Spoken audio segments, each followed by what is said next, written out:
Pessoal, boa tarde a todas e todos. É uma satisfação muito grande, né, estar aqui a convite do pessoal do museu. É muito importante falar com quem gosta de história, com quem gosta da cultura indígena, quem gosta da cultura africana, com quem resiste, né, como a Fabiana falou, é um espaço de resistência. E é muito bacana a gente se sentir, né, que, né, a união da gente, né, pode mudar, né, esses tempos sombrios que a gente está vivendo. Eu trouxe aqui algum material para falar sobre a ferrovia, basicamente a ferrovia noroeste do Brasil e o impacto que teve com as comunidades indígenas, principalmente os Caingangue, né? Eu estava falando para a Fabiana que eu fico até constrangido de falar sobre os Caingangue com a Suzerene aqui, com a Tirce aqui, né? Mas é o ponto de vista, né, do historiador, né? Então é isso que a gente vai apresentar aqui com bastante imagem, muitos mapas antigos, fotografias também, né? E a gente pode combinar uma coisa, se alguém tiver alguma pergunta, não precisa esperar o fim, porque às vezes a pergunta tem relação com a imagem, tá? Então é só me dar um toque aí, tá aí. Eu peço que vocês não me deixem falando sozinho, tá? Então vocês falem, perguntem, tem muita coisa, obviamente, que a gente não sabe. Então vamos lá. Vamos? Por favor. Sim, pode ir. Esse é o mapa do estado de São Paulo, província de São Paulo. Os estados passam a ter esse nome, né, a partir da proclamação da República em 1889. Antes é província. E uma regra básica, pessoal, isso vale para todo o Brasil. As cidades mais antigas estão mais próximas do litoral, por uma razão muito simples, né? Os portugueses chegaram pelo mar. Então, a regra é, quanto mais para o interior, as cidades, estou falando de cidades, não estou falando de povoamento, estou falando de cidades, núcleos urbanos, né? Quanto mais para o interior, as cidades são mais novas. Lógico, isso é uma regra que comporta exceções, né? Mas, como regra geral, é essa a ideia. Então, os mapas de meados do século XIX, eles mostravam os pontilhados aqui, que eram as cidades, e esse mapa está como terreno desconhecido. Mas alguns mapas traziam assim, ó, sertão habitado por indígenas ferozes, estava conversando com o Dafran aqui, ou então, terrenos despovoados, né? Ou seja, desconsidera toda essa população, né, Caingangue, Guarani, Oti, que habita aqui. Então, ó, é terreno desconhecido. Não vai dar para ver por conta da claridade, mas o último ponto aqui é Lençóis, né, atual Lençóis Paulista. Nem Bauru aparece, esse mapa é de 1878. Então, os mapas antigos do século XIX, com o correr do século, os mapas vão mostrando cada vez mais o avanço das cidades, né? E em 1905, o governo do Estado, já é Estado, formou uma comissão geográfica e geológica para fazer o levantamento dessa região aqui, ó. Hoje nós sabemos que há grandes rios aqui. Esse é o rio Tietê, pessoal. Esse é o rio Paranapanema. Aqui tem o rio Aguapeí Feio, que corre mais ou menos paralelo ao Tietê, e aqui o rio do Peixe. Só que eles não estavam mapeados nessa época. Eles vão ser mapeados com a Comissão Geográfica de 1905. Tá? Então, é sobre isso que a gente vai tratar. E lembrando que nós vamos falar da Ferrovia Noroeste. A Noroeste começa em Bauru e ela entra em território Caingangue, né? Então aí vai ter nós veremos as consequências disso. Vamos lá, Fabiano. Esse também é um mapa elaborado pelo famoso, né, Kurt Nimoendaju, que a vida desse Kurt Ankel, né, de nascimento, ele era um alemão, ele ficou sabendo aqui dos conflitos que ocorriam aqui, né, da ocupação do Oeste e tal, e ele veio para a nossa região. Ele ficou 8 anos aqui, de 1905 a 1913, e ele ficou muito amigo dos indígenas. E ele foi batizado pelos Guarani como Nimoendaju, algo como aquele que habita entre nós.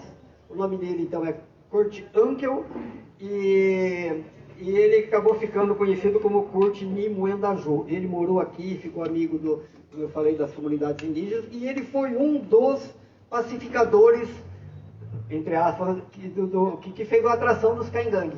Ele estava no grupo que fez isso. Foi um grande estudioso da questão indígena, um grande amigo da população indígena do Brasil, morreu lá no Amazonas. Tá? Então ele ficou aqui na nossa região de 1905 a 1913. E ele elaborou esse mapa aqui, ó. Esse mapa é muito em cima das informações que ele fez, mas como a gente já mostrou outro mapa, só para mostrar aqui, ó, Caingangues aqui, tá? Vamos lá? E aí, há quanto tempo os Caingangues estão aqui? Segundo a dissertação, a tese de doutorado do Robson, o Fábio conhece o Robson, né? Ele fez escavação aqui e ele... Oi? Ah, você estava no FEU API? Olha, então, aí uma informação importante, né? De Coiós 1 e Coiós 2. Então, e ele diz que o material é do século XIV. Olha para vocês terem uma ideia da antiguidade que isso. E aí aquele mapa que mostra o terreno despovoado, eles estão ali desde o século XIV. A tese do Robson, ele está trabalhando, onde ele fica hoje, Fábio? Você sabe? Você tem contato com ele? Ele tem Araraquara. Ele está em Araraquara? E aí ele fez a datação do material e ele, né, concluiu então que os Caingangues estão ali nessa região desde o século XIV. O que são mais do que proprietários, né? mais do que donos, né? mais do que nós. Né? Vamos lá, Fabiano? E aí também, uma grande pesquisadora, quem se interessa por esse assunto, que é a Niminon, ela fez a dissertação de mestrado e a tese de doutorado sobre os Caingangues. Então, é um trabalho muito, muito bem documentado, muito bom, e eu tirei algumas ideias dela aqui, né? Então, como que era o modo de vida deles, o que ela diz? Que pouco se sabe desse povo antes da pacificação. Por quê? Porque não havia contato pacífico. Porque os Caingangues, eles eram muito refratários à presença dos brancos, entre aspas, em seu território. Então, não houve possibilidade de contato antes, né? Então, por isso que pouco se sabe disso, mas que eles eram nômades, né? Caminhavam no interior do seu próprio território, ficavam no máximo 2 anos, né, na mesma área, depois eles iam para outra área e tal. Pessoal, antes que eu continue, o século XIX, basicamente 3 povos indígenas habitavam a região. Os Oti, os Guarani, e entre os Guarani alguns dialetos, e os Caingangues. Os Oti foram extintos. Eles foram extintos, inclusive não se registrou a sua língua. O que se conseguiu, inclusive o Corte conseguiu, registrar algumas palavras em Oti. Ele conseguiu algumas palavras, mas eles foram extintos por conta das expedições punitivas, que são as chamadas dadas, ou batidas, que eram expedições de fazendeiros, de bugreiros que iam para cima dos indígenas e dizimavam, né? Então, os Otis estavam extintos, no fim do século XIX já não tem mais. Lógico, fica um aqui e outro ali, né? Os Guarani, que habitavam aqui, os Guarani já tinham um histórico de contato, os Guarani eram utilizados nas fazendas como assalariados. E, inclusive, um dos fazendeiros que utilizava a mão de obra Guarani é o Ismael Marinho Falcão. Estava conversando com eles aqui, ele que dá nome de vila hoje em Bauru. O Ismael, pessoal, a história do Ismael Marinho Falcão é uma história, assim, louca. Só para, rapidamente, vou falar um pouco dele. Eu estou falando porque eu estou pesquisando a vida dele. Ele lutou na Guerra do Paraguai como voluntário, ele foi aprisionado, ele ficou 3 anos como prisioneiro. E lá no Paraguai ele aprendeu o Guarani. Aí ele foi para o Rio de Janeiro. Ele teve... Na segunda filha dele, uma moça chamada Júlia, uma menina chamada Júlia, foi batizada pela princesa Isabel e pelo Conde D. Aí ele fez o curso de agrimensura e veio para o sertão aqui. E, inclusive, ele morou em Lençóis. E Lençóis, ele deixou um documento esplendoroso sobre Lençóis. Ele fez a planta da cidade em 1894. A planta existe até hoje. Aí ele veio para Bauru. E ele fazia medições de terra. Nossa vida do sujeito era uma vida assim muito aventureira, sabe? E no fim, morreu mentecapto, na linguagem da época. Morreu em São Paulo. Eu estou falando disso por quê? Porque ele empregava os Guarani. Então nós tínhamos os Oti, que foram extintos até o final do século. século XIX estou falando. Os Guarani que já tinham esse histórico de contato, eles estavam para lá, para cá, vivendo às vezes da caridade de um ou outro aí, né? E os Caingangue, porque os Caingangue não tinham contato. Os Caingangue eram refratários à presença, né, em seu território. Então eles não queriam saber de contato e acabaram pagando uma vida por isso. Fala. Posso só dar uma contribuída? Na Claro, verdade, claro. o que aconteceu é que os espanhóis, os portugueses, os europeus, entraram em contato com os tupi da costa, né? Os tupi de São Paulo, primeiro de São Vicente, do litoral, e fizeram alianças. E os G eram inimigos dos tupi. Então os tupi também aproveitaram o poder bélico dos portugueses e depois dos brasileiros, dos paulistas, né? Que foram os grandes escravagistas Os heróis da escravidão indígena brasileira, né? Que o trabalho dos paulistas era escravizar índio. E eram grupos que não eram tupi, porque os tupi eram aliados. Com exceção dos Guarani, né? Que tinham as missões espanholas, mais de 70 missões só no Paraná, que também foram dizimadas pelos paulistas. Então essa relação dos G, né, de ser inimigo, de ser sempre hostil, é porque eles eram hostilizados antes dos europeus chegarem. E continuou essa relação. Os Caingangue são do tronco Macro-G, é isso que eu estou falando. Isso. E os Guarani do tronco Macro-Tupi, que é outro tronco, né? Então, é essa animosidade, né? Mas, assim, a guerra faz parte, né? Faz parte do modo de vida. Vamos lá, Fabiano. Aqui eu peguei algumas imagens. Na verdade, eu fui lá no Museu Ijavanuíri de Tupã, que é um museu, gente, eu não sei se a Fabiana conhece, a Luísa, é um museu muito, muito bonito, muito bem organizado, e um dia que, se vocês tiverem oportunidade, Museu Ijavanuíri de Tupã, mas também tem um museu em Arco-Íris, né? Que é esse que eu estou tentando marcar aí uma visita. Então essas são algumas peças, porque os Caingangues eles eram grandes ceramistas, né? E até hoje, né? Até hoje fazem, não é isso? Até hoje tem um trabalho de ceramista, e não só isso, né? E também elaboravam tecidos e tal. E, por exemplo, esse trabalho, né, de ceramista, esse pegador aqui em madeira, deixa passar. Tecidos, né? Tudo com fibras vegetais, né? Eles trabalhavam obviamente com fibras vegetais, uma coisa assim muito bem elaborada. E quando a Comissão Geográfica entrou na região para fazer levantamento, eles tiveram contato com muitas dessas coisas aí, porque às vezes eles chegavam no acampamento ou no aldeamento Caingangue e os indígenas tinham saído. Então eles acabavam recolhendo, inclusive, flechas. Eu vou mostrar para vocês aqui algumas flechas. Ó, essa daqui é uma peneira, o cesto de taquara, né? Pode passar. Eles recolheram flechas. E o interessante é que os Caingangue, eles tinham, não um, eles tinham vários tipos de flecha para cada finalidade. Então, flechas para abater animais grandes, flechas para abater animais pequenos, flechas para capturar, para abater aves sem matá-la. Eram flechas sem ponta. Então, eles abatiam, né, a ave, ela ficava atordoada e eles capturavam. Então, eles tinham vários tipos de flecha.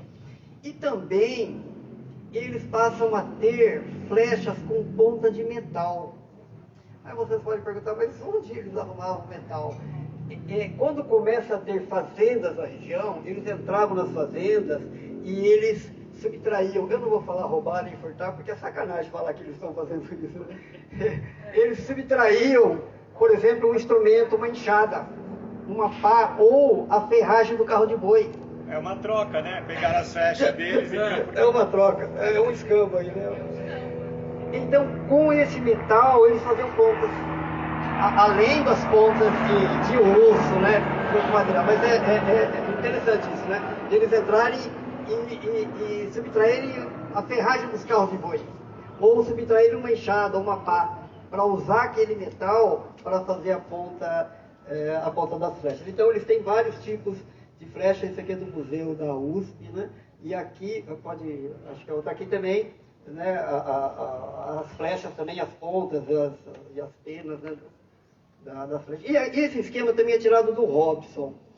É um esquema de como era a mobilidade no território Caingangue, né? Então, aqui tem um rio principal, aqui tem os seus aldeamentos, os enterramentos, né, onde que eles faziam seus enterramentos, e alguns acampamentos que eram assim provisórios, acampamentos que eles faziam, por exemplo, para caçada, ficava 2, 3 dias fora.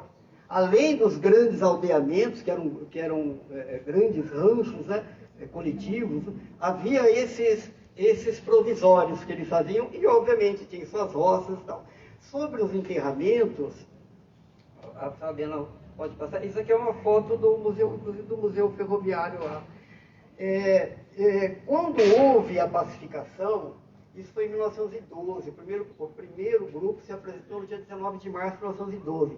Em 1914 veio um russo, Manizer, ele veio para estudar e viver entre os caingangues. E aí ele deixou um livro disso, gente, para quem também pesquisa isso, é muito interessante o relato do Manizer.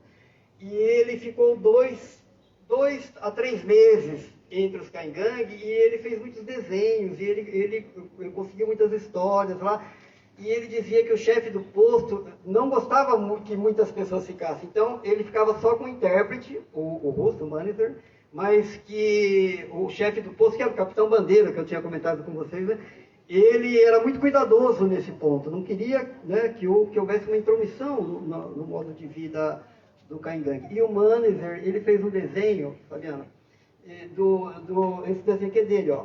Tá vendo? Esse Manizer que fez um desenho de como que eles estavam levando uma pessoa morta, né, pro sepultamento. Aí, isso foi em 1914. Ele ficou entre dezembro e fevereiro, assim, 1914 e começo de 1915. Aí estourou a Grande Guerra.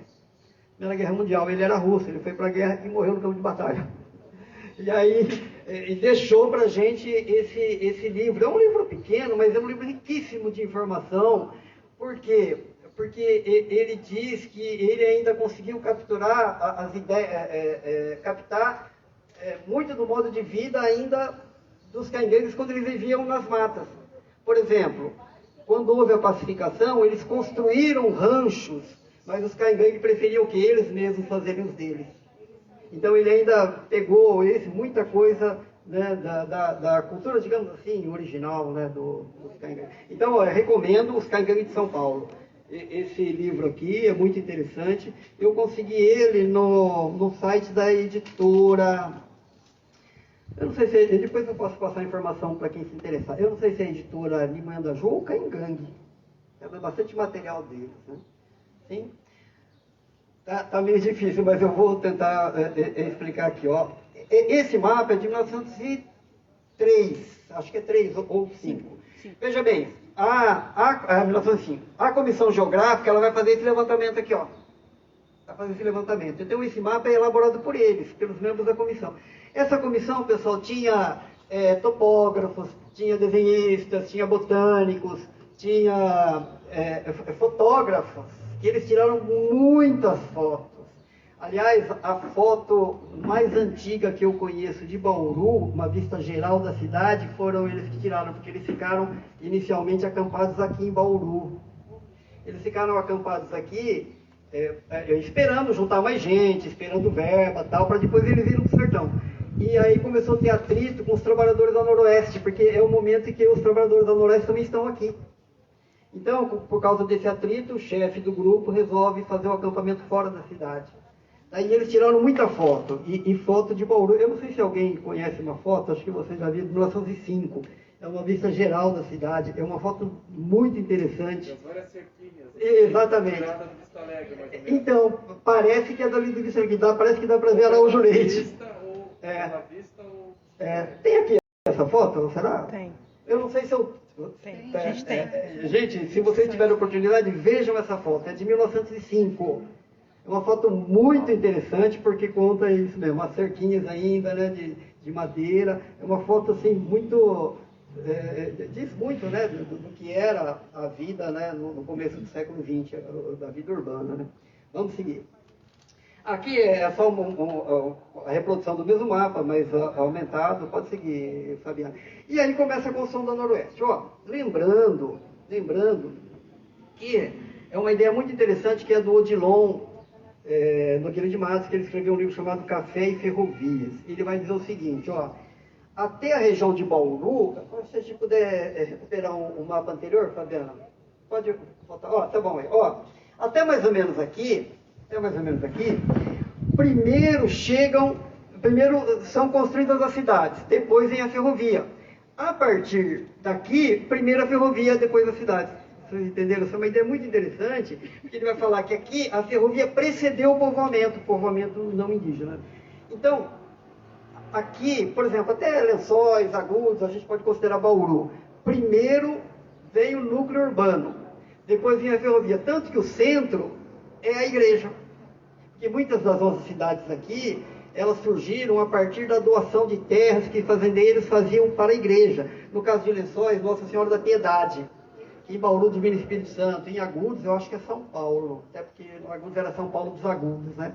Então, fazendeiros doam terra, invocando um santo, alguma coisa assim, para a igreja. E a igreja começa a lotear. Então, todo esse centro de Bauru pertencia à igreja. Todo o centro de Lençóis Paulistas pertencia à igreja, de Agudos. De modo geral, das nossas cidades, né? Então, aqui, o centro é a igreja, porque a ferrovia não chegou. A partir daqui, passa a ser a ferrovia. Em alguns casos, até coincide, né? Ferrovia, a estação e a igreja, às vezes coincide, né? O caso de Lençóis, Bauru também, de certo modo, né? O caso de Agudos e tal. Até porque os núcleos são pequenos. Então, essa é a ideia. Até mais ou menos a região de Agudos, Lençóis, Bauru, primeiro os núcleos urbanos, depois vem a ferrovia. A noroeste inverte esse processo. A noroeste entra em território que é território indígena. Inclusive nós temos fotos, uma foto, pode passar. Isso aqui é um trem de laço, né, o Guilherme também escreveu um livro à beira da linha, que é um livro muito interessante também para quem estuda essa questão, né? Pode passar, Fabiana, depois eu vou pedir para você voltar. Pode passar. Ó, olha essa foto aqui que é muito interessante. Essa foto aqui é uma estação no meio da mata. Vocês estão vendo? No meio da mata. Então, o que ocorria? Os indígenas atacavam. Gente, antes que eu continue, eu quero relatar um fato que ocorreu em 1863. 1863, Bauru é um conjunto de sítios, é um bairro rural. Bairro rural é um termo que a gente usa muito, né? É um conjunto de sítios, né? E esse fato ocorreu com uma figura que é conhecida em Bauru, que é o Feliciano Antônio de Souza Pereira. Ele era chefe da catequese. Gente, chefe da catequese nas mãos de certas pessoas, parece que não dá muita liga, né? E aí ocorreu um episódio que indígenas, os documentos não dizem quais são. Eles, de modo geral, é bugre, é o nome genérico. Os indígenas atacaram a roça de um sujeito chamado Joaquim de Paula Cabral, na freguesia de Lençóis. Lençóis era uma freguesia. Freguesia, vila. Tem a diferença, tá? Vila tem autonomia administrativa, tem Câmara Municipal, tem cadeia. Freguesia não. Freguesia é sempre ligada a uma vila. Aí, os indígenas atacavam a roça do sujeito. Aí o Felicício, isso é relato dele, ele escrevendo para o governo da província.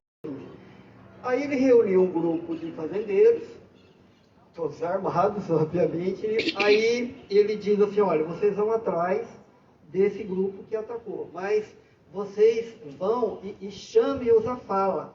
O que ele quer dizer? Vai lá e tenta na conversa. Tá? E ele mesmo, o Felicíssimo, ele não pôde ir por incômodo de saúde. Eu estou usando as palavras que ele coloca lá na carta, no documento. Então ele não pôde acompanhar o grupo. Mas ele falou, vocês vão lá, mas procurem chamá-los à fala. É essa a expressão, chamá-los à fala. Bom, vocês devem imaginar o que aconteceu, né? Eles foram lá, localizaram e fizeram matança, né? E aí conseguiram capturar um deles, um fazendeiro, um bugreiro, né? Um bugreiro conseguiu capturar uma mulher, uma indígena com uma criança no colo. A criança, da descrição deles, regulará de 3 para 4 anos. Capturaram os dois, a mulher com a criança no colo. E ela se debateu, e ela conseguiu se safar, mas a criança ficou.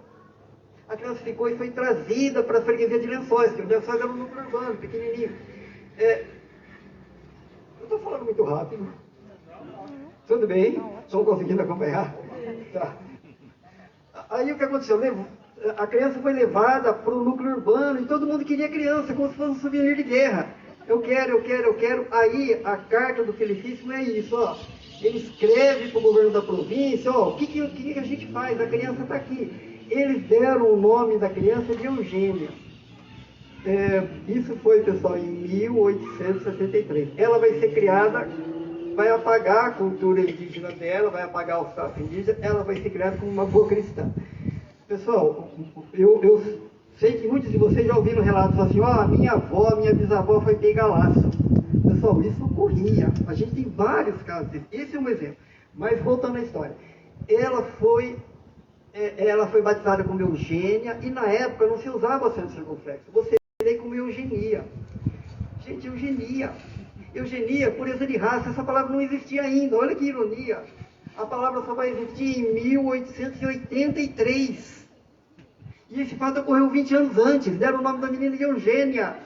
Eugênia sem acento, você lê Eugenia. Não é uma ironia, né? Grotesca da história, né? Ela vai ser criada, vai ser apagada os traços indígenas dela e ela vai ser educada como uma branca cristã.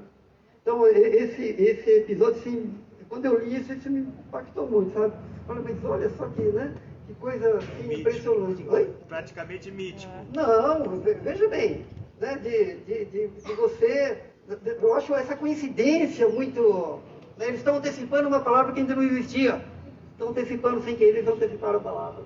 Então isso aqui também é uma foto muito representativa, que vai mostrar... Aqui, ó. E o que os cainguengues faziam? Eles atacavam. Eles cortavam fio de telégrafo. Eles tentavam derrubar a árvore na linha. Eles tentavam arrancar trilho. E outra coisa... O construtor é o Machado de Melo, esse glorioso que dá o nome da praça aqui. Mas ele é o empreiteiro geral, porque ele subempreitava serviços. Por exemplo, um grupo que ia derrubar mata, um grupo que ia assentar os dormentes. Agora, alguns grupos ficavam mais sujeitos aos ataques. Aqui eles estão lá na frente. Aí, eu acho que é até sacanagem falar os cainguengues atacavam, né? Eles defendiam, né? Estavam entrando na terra deles. Estavam defendendo, né? Estavam invadindo o território deles. Então, isso aqui mostra muito isso aí, ó. É mata. É mata. A ferrovia começou, o primeiro trecho da Noroeste foi inaugurado em 1906, mas vocês pensem, ó, isso é uma ideia também do Guilherme. Os primeiros 100 quilômetros ainda foram relativamente fáceis. Por quê? Porque tem uma fazenda aqui, tem uma fazenda ali, mas passou de 100 quilômetros, é mata. E aí a gente tem relatos assim, ó, a locomotiva à noite com o farol apitando, soltando fumaça e os indígenas atirando flecha. Pessoal, é assim, ó, eu sempre fico pensando, veja bem, aquela criança indígena, ou mesmo o adulto, né, que vê uma máquina dessa, eu acho que o impacto é maior do que se descer um disco voador aqui. Sabe por quê? Porque se descer um disco voador, a ficção científica já te preparou para isso, né? Você já sabe que é um disco voador, que é gente de outro planeta. Agora, eles não sabiam. Quando houve a pacificação, o que os cainguengues disseram? Eles achavam que os brancos eram só aqueles fazendeiros e aqueles que trabalhavam na ferrovia. Eles não tinham noção que a tribo dos brancos era muito maior. Para eles eram aqueles que viviam ali na beira da mata e que eram os trabalhadores da ferrovia. Aí vai construir a Noroeste. Aí é esse conflito. E aí esse conflito, o Machado de Melo, ele ameaça parar a obra, e aí o problema vai ficando cada vez mais evidente, inclusive alguns... Veja, com a proclamação da República, ocorreu a laicização do Estado. O Estado passa a ser o Estado laico, então desvinculou da igreja, mas ainda alguns religiosos tentavam contato. Eu sei de dois, pelo menos, Fabiano de Rimini e o famoso Monsenhor Claro. Monsenhor Claro, esse que dá nome aqui, um cara cheio de boas intenções.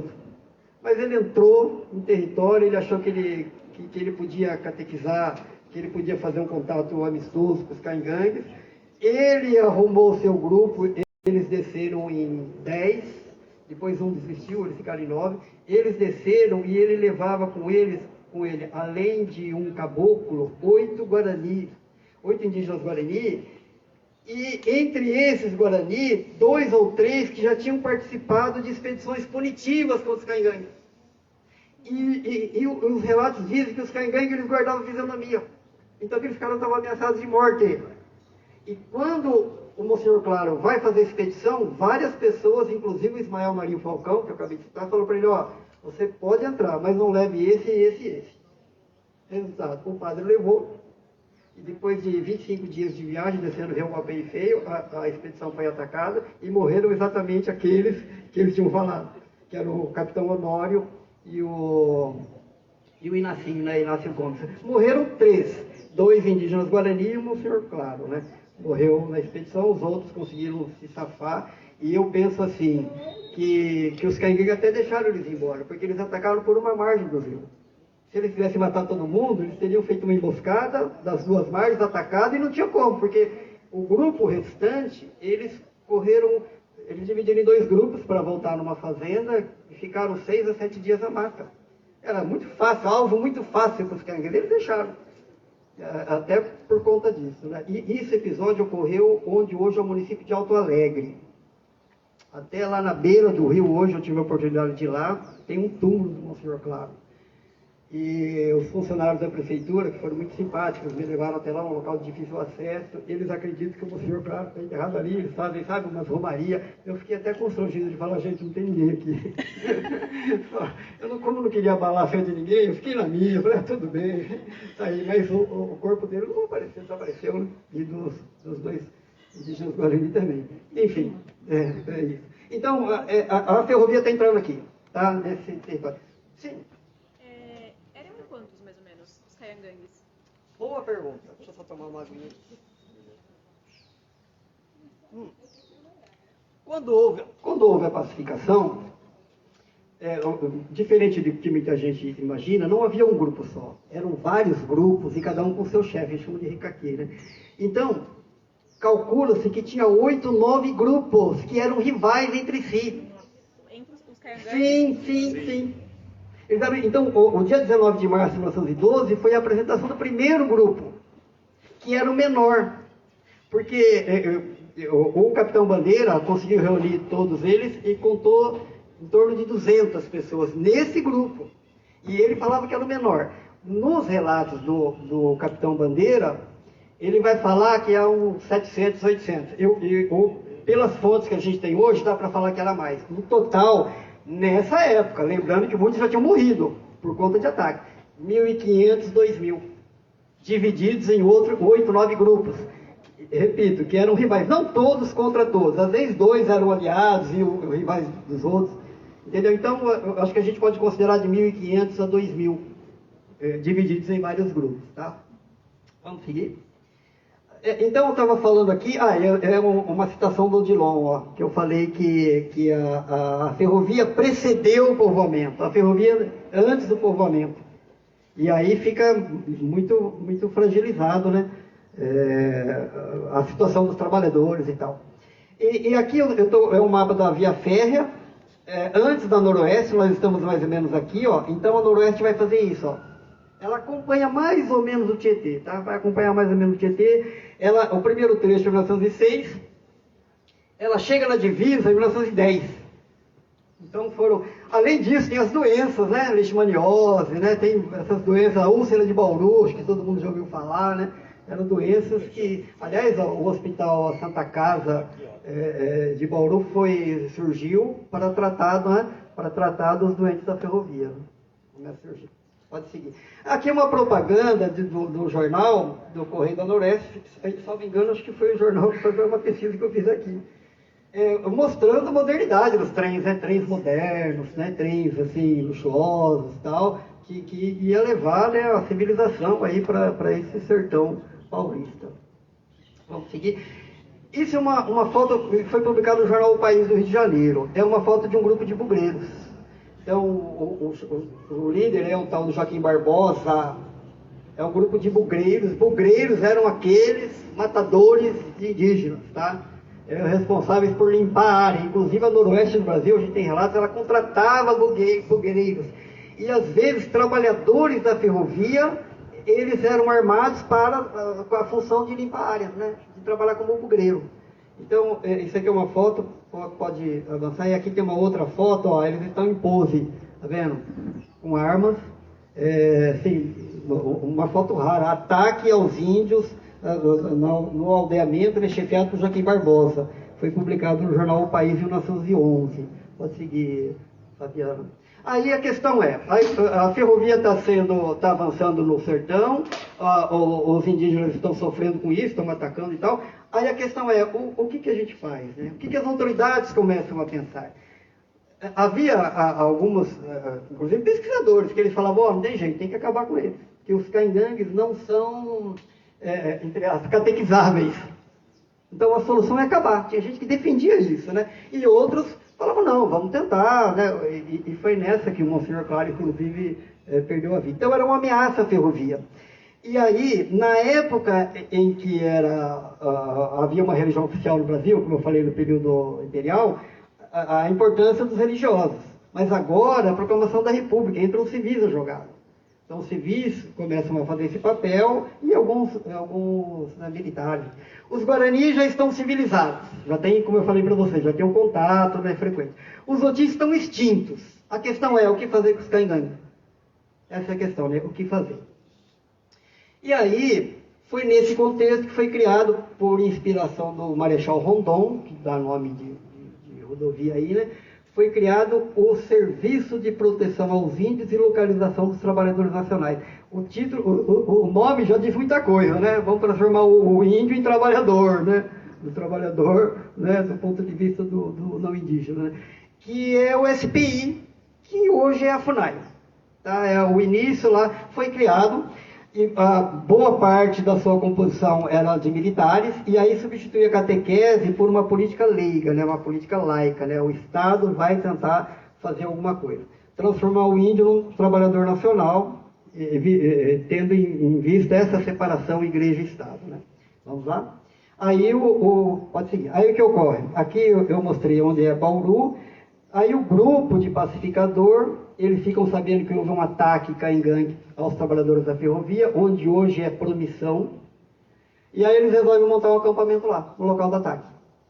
Então eles montam o acampamento, aí eles, olhando a região, eles percebem que a 2 quilômetros daqui havia várias trilhas indígenas. Aí eles resolvem mudar o acampamento para lá, para onde tem essas trilhas. E aí o que eles fizeram? Trouxeram indígenas caingangue, que já tinham contato com os não indígenas, trouxeram do Paraná.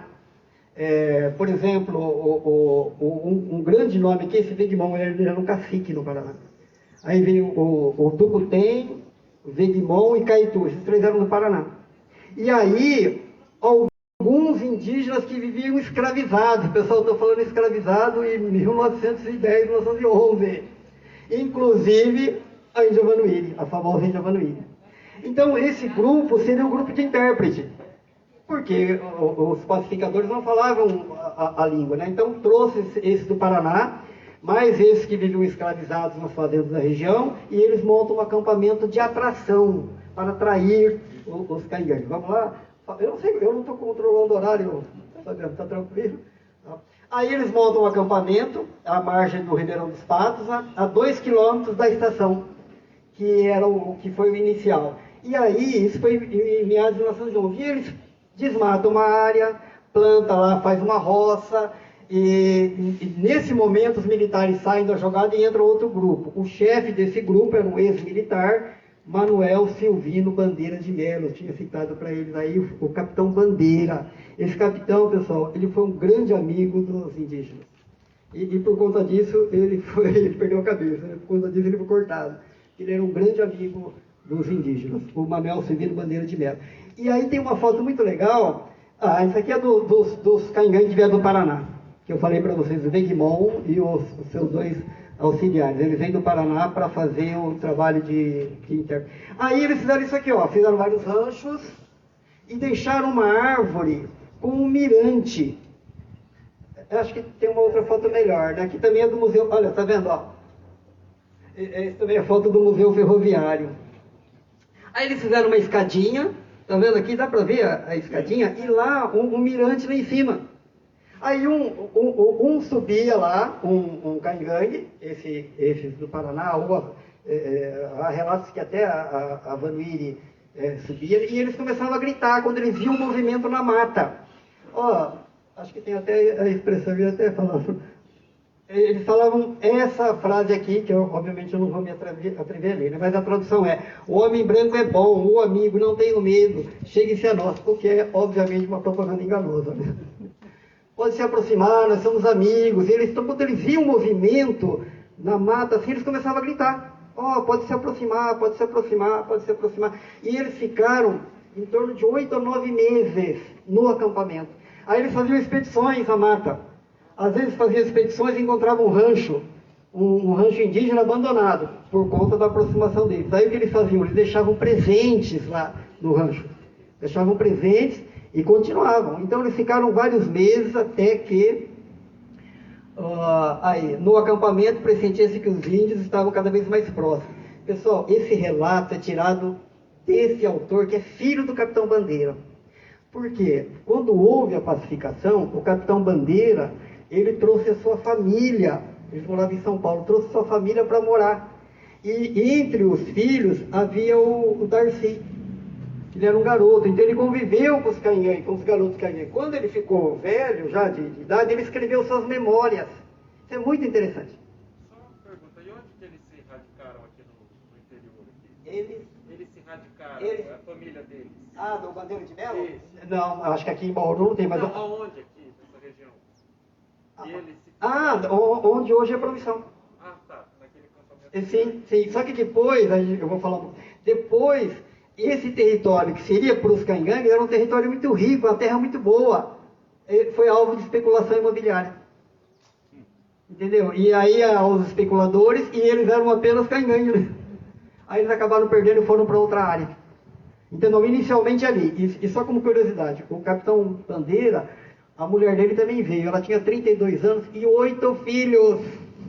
Você tem uma ideia, com 32 anos. Só que não trouxe todos os filhos. Os já maiores ficaram com amigos em São Paulo, porque estavam frequentando a escola e tal. E veio, inclusive, o Darcy. Aí ele vai falar da Índia Vanuí, ele vai contar esse relato que eu estou fazendo de pacificação, em boa parte é tirado dele. Lembrando, pessoal, eu estava falando para eles aqui, que nós temos 3 relatos da pacificação. O relato do Darcy, o relato do Corte de Moendaju e o relato do chefe do SPI, que era o Horta Bueno. Nenhum deles era um relato de pessoas que estavam no dia, mas eram relatos de pessoas que estavam próximas. Por exemplo, o Darcy, ele obviamente pegou o relato do pai dele, e como ele está falando do pai, você deve imaginar que ele está fazendo um papel talvez maior do que ele deve ter feito, né?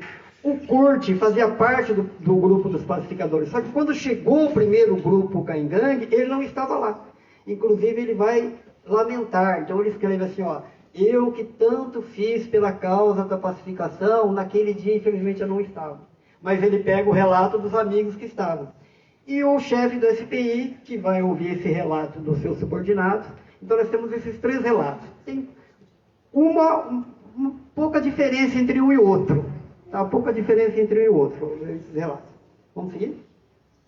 E aí, na manhã do dia 19 de março de 1912, a cerca de 500 metros do acampamento, o movimento começa, sabe, o movimento de aparição e desaparição, né? Os indígenas estão ali. Então todo mundo fica meio atento no acampamento. E diz o Darcy que o pai dele, o Capitão Bandeira, mandou recolher todas as armas, porque ele tinha medo que ocorresse alguma coisa e saísse um tiroteio. Recolheu todas as armas. E aí o grupo vem e destaca-se do grupo o chefe junto com alguns guerreiros. E o chefe indígena diz para o povo: ó, vocês ficam longe. Nós, o grupo menor, nós vamos lá conversar com eles. Se acontecer alguma coisa, vocês sobem na mata. Então isso foi o que ele combinou com o povo dele. Se acontecer o que, se a gente demorar, vocês sobem na mata. E aí ele se aproxima do acampamento e eles são recebidos. Esse aqui não é o primeiro, esse aqui é uma fotografia já de um outro, segundo grupo, que é o cacique Herim, a irmã dele. Mas quando chega o primeiro, que era o primeiro que apareceu, fugiu, eu vou lembrar o nome dele.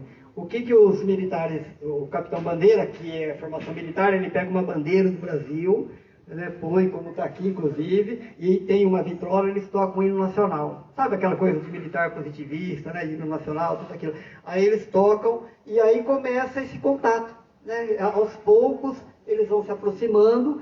E no relato dos Caingangue tem duas coisas que impressionaram muito eles. Uma é a vitrola, aquele negócio que toca a música, e o outro é o fósforo.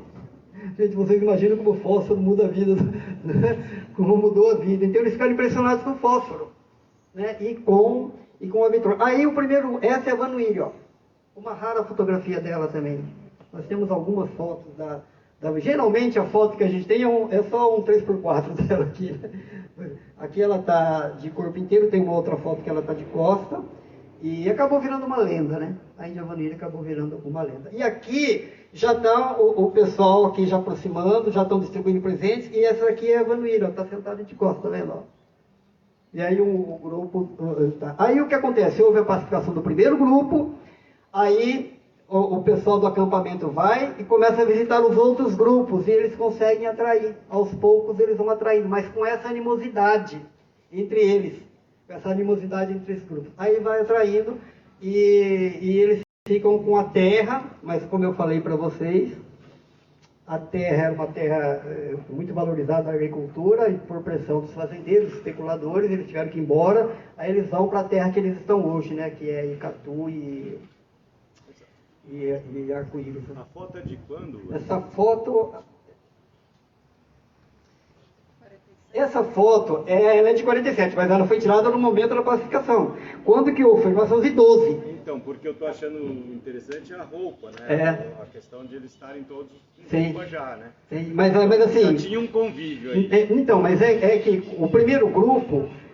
que se apresentou no dia 19 de março. Depois, os outros vão se apresentando. E aí, essa é a ideia. Mas o que o Darcy fala, né? Que os mais jovens, principalmente, gostavam das roupas dos brancos. Só que quando elas ficavam velhas, o que eles faziam? Eles descartavam, entendeu? Agora, os mais velhos não. E aí teve um episódio muito interessante, que houve esse primeiro grupo pacificado, mas na região ainda continuava o conflito. Então, estavam abrindo estradas por aí e tal, e houve um ataque de um outro grupo Caingangue a um engenheiro austríaco, inclusive. Teve um problema até de diplomacia. O cara morreu aí no sertão com os trabalhadores. E aí o pessoal do posto falou assim, ó, vamos fazer o seguinte, vamos pegar alguns desses indígenas, vamos levar eles para São Paulo. Aí eles colocaram no trem, um grupo, mais ou menos umas 20 pessoas, e levaram para São Paulo. Vocês imaginam o impacto que isso causou, né? E aí eles vão... Diz que quando o trem ainda está por aqui, eles ainda estão muito falantes e tal, mas aí vai entrando nas cidades maiores, eles vão ficando cada vez mais calados. Levaram ele em cinema, levaram nos hospitais, levaram numa penitenciária. Levaram numa penitenciária e eles viram que tinha gente presa. Aí eles perguntam para o pacificador que está junto com eles, por que eles estão presos, né? Por que eles estão ali? Porque eles mataram gente. Aí eles ficam assustados. Né? Ah, mas então vocês vão fazer isso com a gente? Não, porque é outro momento, tal, agora está tudo bem e tal. E quando eles voltam muito impressionados. E a ideia era essa, que eles passassem para o resto do grupo. Então o que eles vão falar? O homem branco sabe muito. Porque o mundo do homem branco é muito diferente. Então eles ficam assim impressionados. Vocês imaginam levar esse grupo de indígenas em São Paulo, né? Mesmo que seja naquela época, mas São Paulo já era uma cidade grande, né? Vamos seguir? Acho que está acabando. Aí, depois desse primeiro contato, eles vão para outras e vão buscando... Esses são os nomes dos chefes, ó. O grupo do Plenclado, do Conguiuí, do Cangruí, do Rugre, do Irerim, do Xarim. São os grupos, e cada grupo tem 200, 300 pessoas. Aí eles vão trazendo esse grupo, eles não ficam no mesmo acampamento, porque, como eu falei para vocês, tinham rivalidades entre eles. Aí eles vão se aproximando. Vamos seguir? Aqui é uma outra foto, ó, também uma foto muito interessante, também do Museu Ferroviário. Ó. Já está o grupo aí de pacificadores, e repare que ainda na mesma área lá, de atração, na mesma área de atração. Vamos seguir? Tá vendo?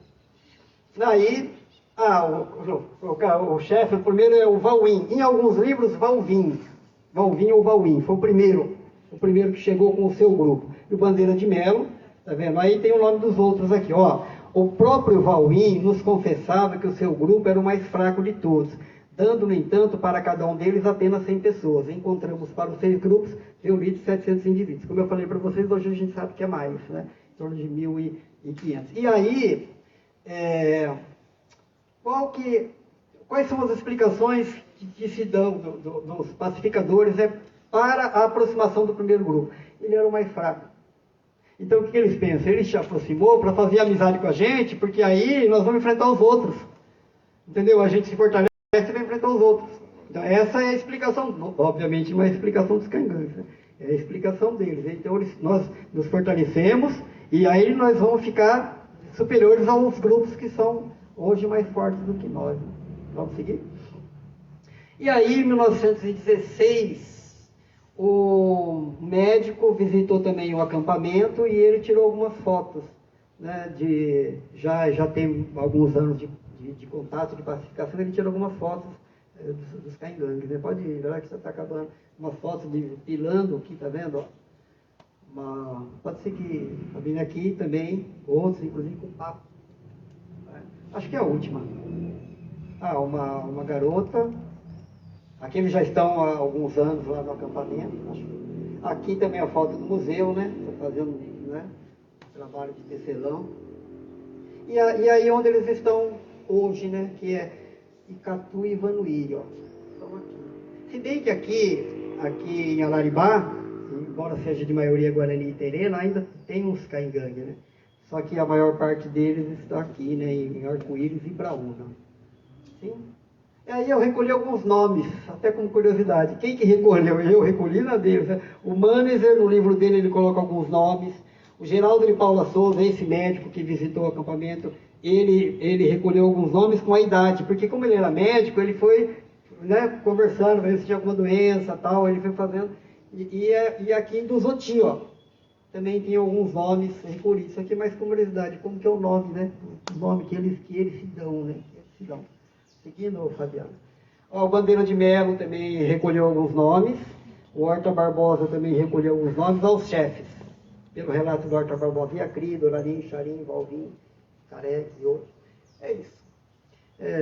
Você comentou dos Oti, né, de não sabido nem a língua e tal, mas provavelmente eles eram G também, tá? Por conta até desse subnome Chavante aí. Sim. Porque tem muita narrativa de haver tido Chavante em São Paulo. Inclusive a cidade de Chavante do lado da hidrelétrica, que também chama Chavante, né? Tem uma história muito interessante Então provavelmente era um grupo G também, macro G, né? Mas não conseguiu... Que eram inimigos, que não eram relacionados aos caingangue. Mas... Então, o que se diz? Tem uma história muito interessante dos Oti. Que os Oti, eles viviam da caça e obviamente da coleta, da pesca e tal. Aí quando começa a chegar as fazendas, os fazendeiros vêm criando gado. Aí acaba a caça dos Oti. O que eles fazem? Eles comem o gado, que para eles é natural. Inclusive há relatos que eles matavam o gado e eles não se preocupavam em fugir, porque eles estão fazendo o que eles sempre fizeram. Aí o que acontece? Começa a perseguição aos Oti. A formação de dadas, de batidas, e eles simplesmente desapareceram. Há um relato comovente do Curti, que vai falar dos últimos Oti. E ele vai falar do grupo o grupo foi ficando pequeno, aí chegou no ponto de ter 4 pessoas, sabe, perambulando nas matas para cá e para lá. Nossa, é um relato comovente, gente, dos últimos Oti, sabe, perdidos por aí. Aí quando vai um fazendeiro, se aproxima, eles fogem. Vocês imaginam o terror que foi isso, né? Esses últimos aí, sabe, mas extintos. E aí o Curti conseguiu recolher algumas palavras, inclusive até... não sabia que a gente ia chegar nisso, mas até tenho essas palavras que o Curti recolheu. Mas assim, eles foram pouco estudados, digamos assim, pouco compreendidos na sua cultura, porque foram extintos. Como eu falei para vocês, os Guarani já tinham um histórico de contato, né? Então já estava mais assim, integrado, digamos assim. E os caingangues eram os que resistiram. E pagaram com a vida, né? Essa resistência aí. Essa história, tudo que está aqui, está num livro que eu escrevi com o Luiz Paulo, se alguém tiver oportunidade, chama Fronteira Infinita. Tá? Tem um capítulo que é sobre os caingangues, E tem um capítulo que é sobre o Kurt de Manhã da Ju. A história desse cara é muito interessante. Aliás, dá tempo de eu contar uma história do Kurt? É uma história assim, muito, muito triste, né? É ele que conta, o Kurt que conta. Ele conhecia aí, né, os meandros da política, ele andava para o Bauru, andava por aí. E aí veio, tinha um chefe político de Bauru chamado Costa Ribeiro, né? Tinha sido vereador e tal. E esse Costa Ribeiro se afeiçoou a uma menina, a filha de um cacique. E ele era casado, tudo tinha fazenda, filho e tal. E ele queria ficar com a menina. E ele falava pro pai, né, vai morar lá na minha fazenda, porque ele estava interessado na menina. Vai lá, e começou a dar presente pro pai e tal. Só para você ter uma ideia, o Kurt, ele retrata esse Costa Ribeiro como o maior patife que eu já conheci no sertão. Ele escreve isso, o maior patife que eu já conheci. E ele se afeiçoou à menina, então fazia promessa pro pai, dava presente pro pai, e o pai irredutível, não vou morar lá, não vou morar lá, dava bebida e tal. Aí o fazendeiro, o Costa Ribeiro, se separou da mulher e foi falar para o pai, eu agora não estou mais casado, né? Já me separei e tal, vai morar. E o cara não queria. Aí o que ele fez, o fazendeiro? Ameaçou cobrar tudo que ele tinha dado de presente. Aí o pai não teve jeito, foram morar o pai e a filha, e ele pegou a menina como sua amante. E um dia a menina fugiu e foi para a aldeia. E o Kurt estava lá nesse dia na aldeia. E aí a menina contou a história para os outros, né? Ela era Guarani. Contou, eles ficaram indignados. Eles falaram assim, não, nós vamos lá conversar com o delegado em Bauru. Olha o que o Kurt falou. Eu conheço aquele povo, nem adianta. Falou, nem adianta vocês ir lá. Eu conheço. Não, nós vamos. Dito e feito, eles vieram conversar com o delegado. O Costa Ribeiro já estava tudo acertado. O delegado, inclusive, falou que ia arrumar um noivo para a menina, ia casar com a moça, um outro indígena ia casar, e de fato eles casaram, o Costa Ribeiro pagou a festa, fez bebida para todo mundo, e no fim, o marido morreu pouco depois, e a menina virou prostituta em Bauru. Tinha vários relatos de indígenas Guarani que tinham virado prostituta em Bauru. Vocês imaginam como que eram esses contatos, né? Sem o menor escrúpulo, né? E nesse caso, e aí como prostituta, de vez em quando ela recebia a visita do Costa Ribeiro, né, nas casas de prostituição. Eu não sei se vocês conhecem essa história, a rua Ezequiel Ramos e a atual Presidente Kennedy era a rua da prostituição em Bauru, né? Perto da ferrovia, né? Até por conta da ferrovia, dos trabalhadores, né? Era a rua da prostituição ali, né? Costa Ribeiro, Presidente Kennedy Costa Ribeiro, mas não é por causa desse Costa Ribeiro. É por causa de um político que ajudou na emancipação de Bauru e tal. Mas ele... Não são a mesma pessoa. Não são a mesma pessoa. Mas esse vereador Coincidência. Não, e o Kurt diz exatamente isso. Foi o maior patife que eu encontrei no sertão. Foi o maior patife. Para você ter essa história, e ele ficou super indignado. Né? Gente, é isso. Eu espero que eu não tenha falado muito depressa, né? Porque eu às vezes me empolgo e vou embora. Se alguém quiser fazer algum comentário, alguma pergunta, pode falar lá. Você mostrou aquela imagem que eles viviam próximo ao rio principal, né? Tinha os aldeamentos. Existiam outros que moravam em outras regiões, assim, tipo, na região de Maria tem os Itambés ali, assim, que é em montanhas. Você está falando dos Cainganha? Sim. Então, como eu falei, são vários grupos. Certo. E eles tinham uma certa mobilidade, mas dentro daquele território maior. Então ficavam até 2 anos. Por que eles tinham essa mobilidade? Porque os ranchos vão ficando precários, porque a caça vai acabando. Então eles vão se, entendeu? Eles vão se mobilizando. Mas não há registro, assim, pelo menos eu não conheço, de que viviam em regiões mais altas, até porque essa região não tinha. Eles não tinham preferência por regiões planas, nada disso. Não sei te dizer. Mas assim, é onde tinha caça, né? O que se sabe da gestão ambiental dos G é que eles tinham uma aldeia fixa, né, que passava uma parte do ano, a parte da chuva, do inverno, nessa aldeia, e o resto do ano forrageando. Então as famílias se espalhavam pelo território e depois voltavam para esse centro. E mesmo esse centro da aldeia mudava de lugar depois de um determinado tempo, por exaustão dos recursos. Aí circulava e depois, 20 anos depois, 30 anos depois, voltava para o mesmo lugar. Isso é uma forma de gestão ambiental, né? Que você mantém os recursos, porque você exaure por um tempo, muda, aí de novo a natureza refaz, e ela refaz diferente, porque tem agricultura junto, então tem cruzamentos entre as espécies vegetais cultivadas e as selvagens, então é um jeito de enriquecer a floresta. Então a gente acha que o ser humano é um grande depredador da natureza, e na verdade as populações indígenas nos ensinam que o ser humano pode ser um enriquecedor. Da mesma coisa que eu estou falando em relação ao cerrado acontece na Amazônia, por exemplo. Ele está falando, Da relação... Caingangue é um dos grupos. Um dos grupos, isso. E tem mais essas coisas isso é típico Caingangue, né? É macro-G. Você morar durante uma parte do ano num lugar e espalhar todo o grupo numa região muito maior e depois voltar para esse lugar. Tupi já não faz isso. Tupi já mora num lugar, depois muda para outro, depois outro. Só para você ter uma ideia dessa classificação, é tronco, família e língua. Por exemplo, no caso do português, né? O tronco indo-europeu. O tronco dá origem a várias famílias, a nossa é o latim. O latim dá origem a várias línguas, a nossa é o português. E às vezes a língua tem vários dialetos. A língua indígena também, entendeu? Então, agora, um problema, né? Calcula-se mais de 200 línguas faladas no Brasil. E algumas estão fadadas à extinção. Atualmente, né? Pouco mais de 10. Atualmente. Eram 2.000 línguas. Atualmente, mais de 200 línguas. Só que algumas vão desaparecer. Porque é meia dúzia de falantes. Muitas já desapareceram. Eles vão morrer, a língua já foi. Você ia perguntar? Eu ia. Aqui em Bauru, você mostrou onde eles agora moram, né? Em Bauru não tem nenhuma, então. Nenhuma tribo. Você estava no núcleo urbano? Não, Não, em aldeamento não. Aldeamento mais próximo nós temos é aqui em Tibiriçá. Lógico que você pode pegar, você fala, eu conheço um fulano, aí tudo bem, né? Mas enquanto aldeamento não, é Tibiriçá. Já foi lá? Aldeamento, Tibiriçá. Terra indígena, a gente chama de terra indígena, Araribá. Eu já fui, mas terra indígena. Já fui, mas não. Eu tive a oportunidade de ir com um amigo que é o Irineu.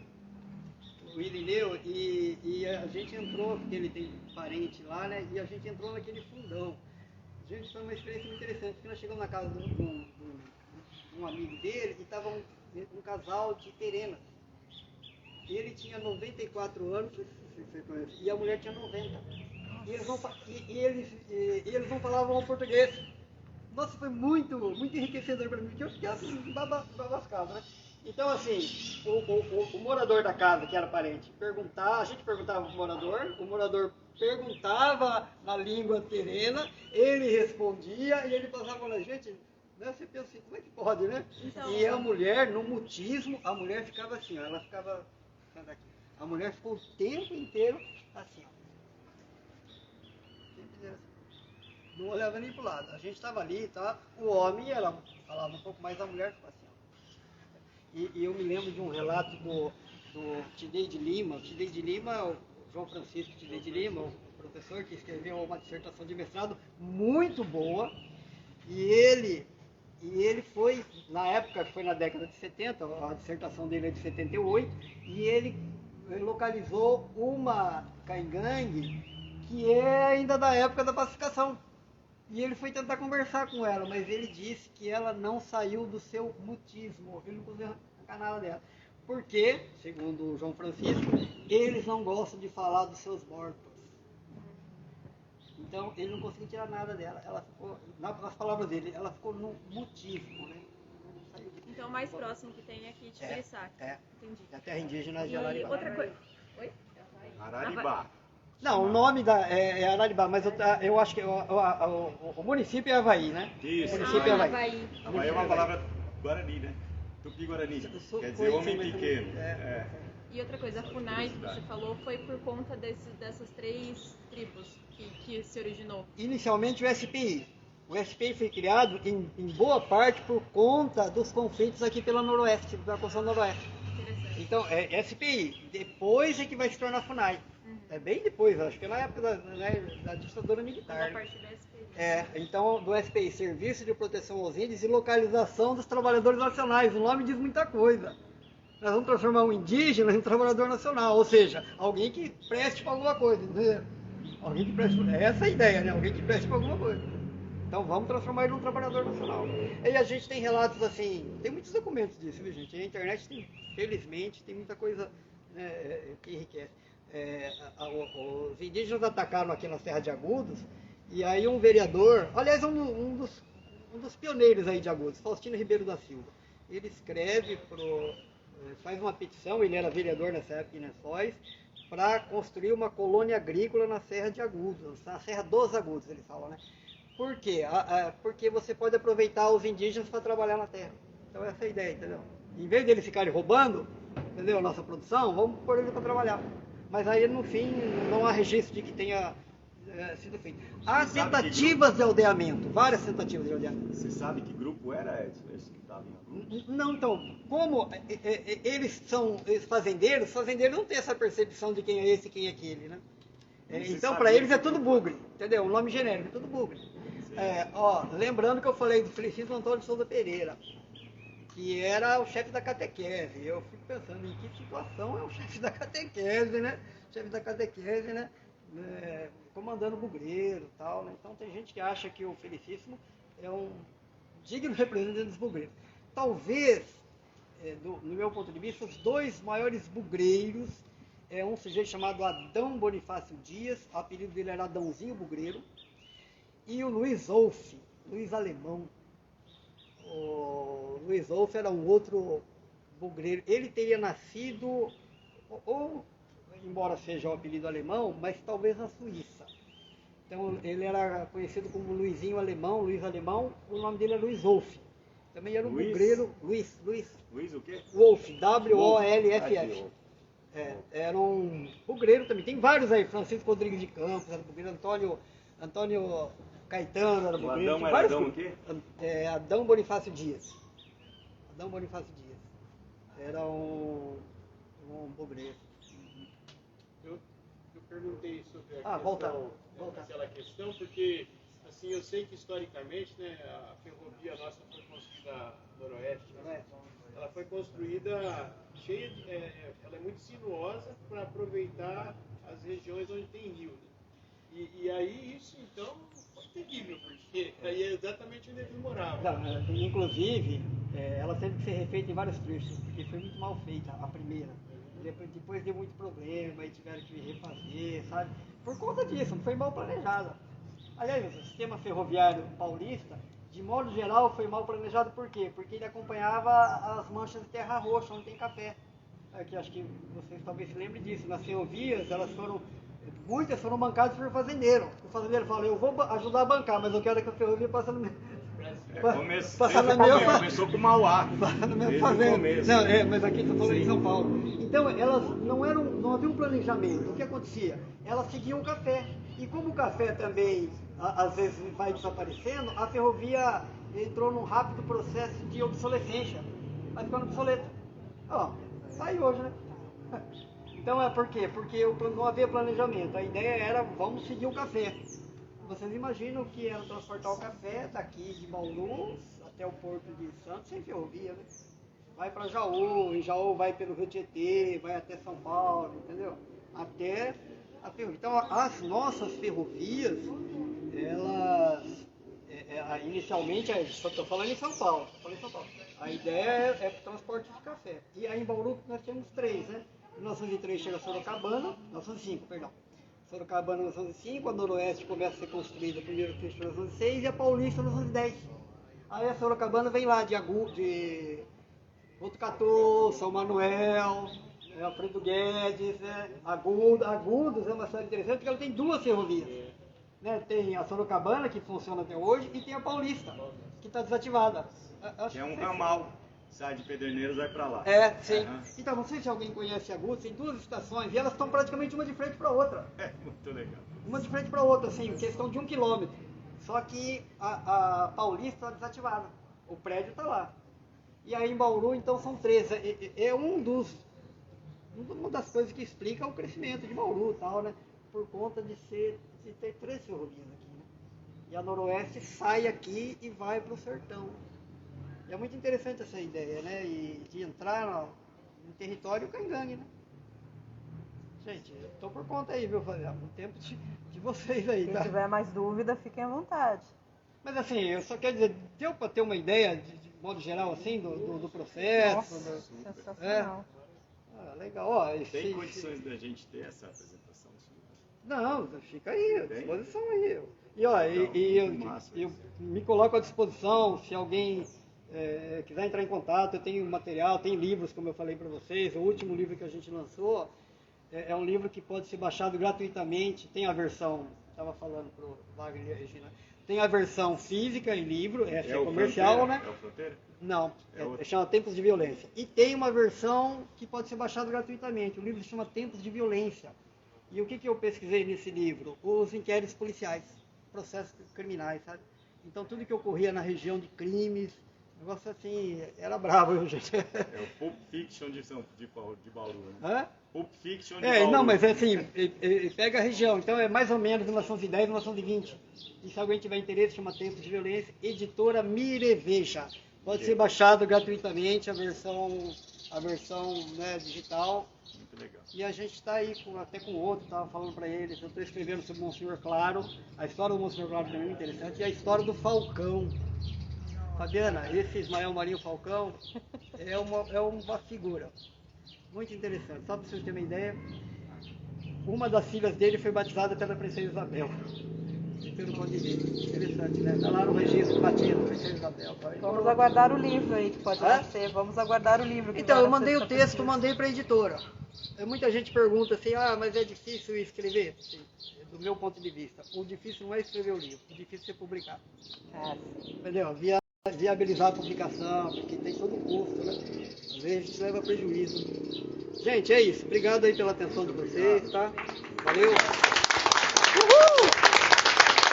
Me coloco à disposição. Quem é professor, se quiser me chamar para conversar na escola, fica à vontade. Às vezes eu vou na escola para ir aí, na boa, na base da amizade, tá?